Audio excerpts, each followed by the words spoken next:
Kay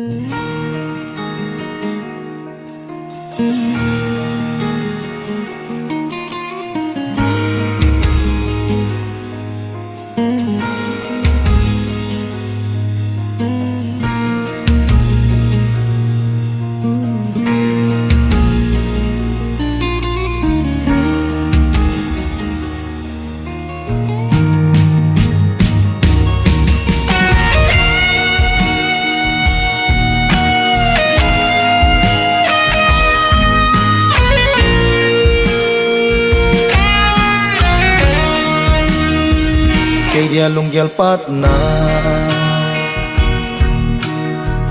ngayong da experience itu tulay kangin umjula akiti nelo ding vongga punoya wingol bang bangin khonung khomading lam he phalo Hạt sốt phil hẹp mô nghìn ca na Na lung tu Thăng van sang sang gió Cây biên vang Nang biên dòng Ghel ha in tì Ui ngol chu a chinh tai Lung don ngạ na này lung xì Kết là ăn là hết phá lâu Chính là thiệp na này lâu to Thì mẹ linh là ta dâu lâu Nô mô vang sa hi in lặng Nhị bình tha cha tên Quay ra quay nào hi tin Asu kiên thề ngay po về Na lung tu Thăng van sang sang gió Cây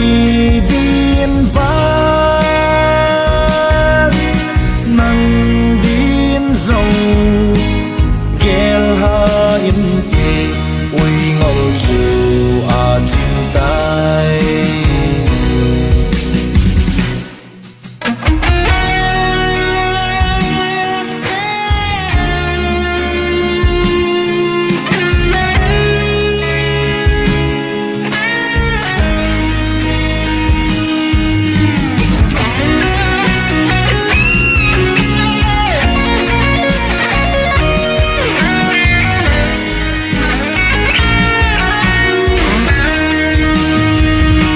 Sang ile som lecha 29 April zam Aha ina to ha sai Nang lalong day ang layaw Umtsula Gamtin.com Nang ngay ban na dingin Ilham Street zonin Kana bang khiêm gì tao về Na lung tu Thăng van sang sang gió